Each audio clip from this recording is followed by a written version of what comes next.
Assalamualaikum warahmatullahi wabarakatuh. Salam sejahtera bagi kita semua.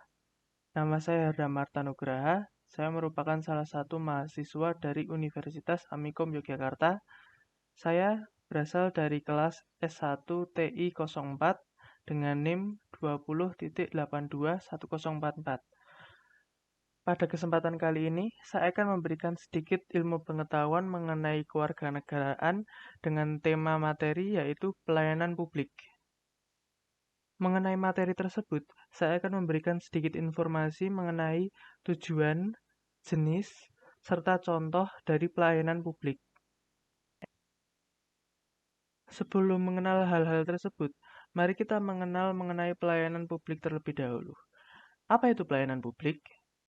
Rangkaian publik merupakan suatu bentuk kegiatan atau rangkaian agenda dalam rangka pemenuhan kebutuhan pelayanan sesuai dengan peraturan perundang-undangan bagi setiap warga negara dan penduduk atas barang, jasa, dan/atau pelayanan administratif yang disediakan oleh penyelenggara pelayanan publik, yaitu setiap institusi penyelenggara negara, korporasi, lembaga independen yang dibentuk berdasarkan undang-undang untuk kegiatan pelayanan publik dan badan hukum lain yang dibentuk semata-mata untuk kegiatan pelayanan publik. Untuk informasi selanjutnya adalah mengenai tujuan dari pelayanan publik itu sendiri. Namun sebelum kita memulai hal tersebut, mari kita mengenal mengenai Undang-Undang Nomor 25 Tahun 2009 mengenai pelayanan publik. Undang-Undang Nomor 25 Tahun 2009 tentang Pelayanan Publik merupakan peraturan perundang-undangan yang memiliki fungsi untuk memberikan kepastian hukum dalam hubungan antara masyarakat dan penyelenggara dalam pelayanan publik. Pada isi undang-undang tersebut, tertulis pada pasal 1 bahwa pelayanan publik yang diberikan kepada masyarakat meliputi pendidikan, pengajaran, pekerjaan dan usaha, tempat tinggal, komunikasi dan informasi, lingkungan hidup, kesehatan, jaminan sosial, energi, perbankan, perhubungan, sumber daya alam, pariwisata, dan sektor strategis lainnya. Selanjutnya adalah mengenai tujuan dari pelayanan publik.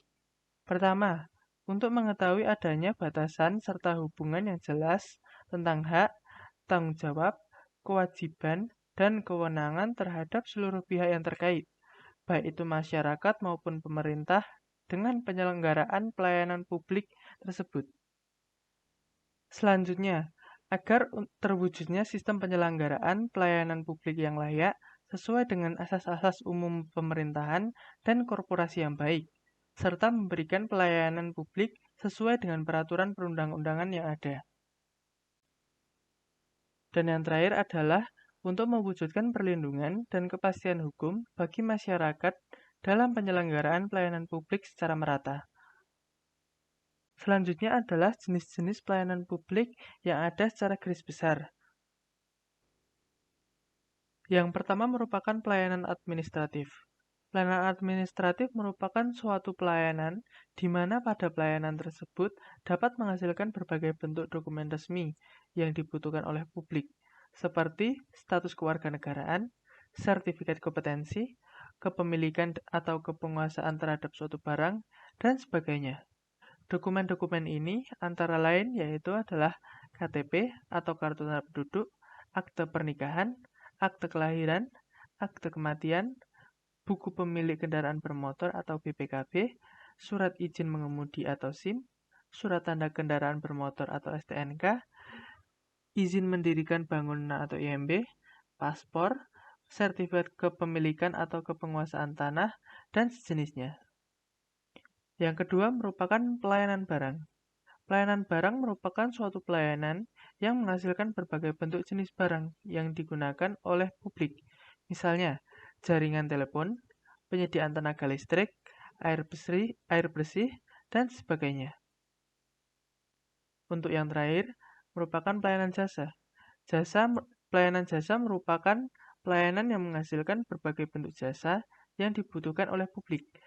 Misalnya, pendidikan, pemeliharaan kesehatan, penyelenggaraan transportasi, pos, dan lain sebagainya. Salah satu contoh sebagai penerapan pelayanan publik yang sudah dapat diperbincangkan secara nasional di Provinsi Riau adalah upaya menerapkan pelayanan berkualitas yang dilakukan melalui penerapan konsep pelayanan prima. Konsep ini dijabarkan dalam berbagai sistem seperti pelayanan satu atap dan pelayanan satu pintu seperti yang telah diterapkan di Badan Perizinan dan Pelayanan Terpadu atau BP2T Provinsi Riau. BP2T telah memberikan kemudahan dan transparansi kepada masyarakat dalam pelayanannya. Peningkatan kualitas pelayanan tersebut semakin hari menjadi semakin baik akibat adanya dari agenda pengadaan pelayanan masyarakat tersebut. Dalam pelaksanaan sehari-hari di instansi ini, terdapat beberapa pelayanan administrasi dan kearsipannya telah mendukung transparansi publik, di mana masyarakat dapat mengetahui sampai di mana tahap pengajuan yang diusulkan, apakah persyaratannya sudah lengkap atau masih ada yang harus dilengkapi.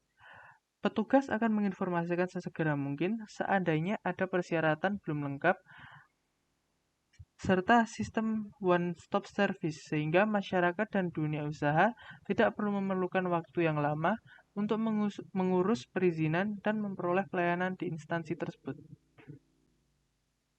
Demikianlah materi yang dapat saya sampaikan mengenai informasi pelayanan publik. Semoga hal tersebut dapat membantu. Terima kasih.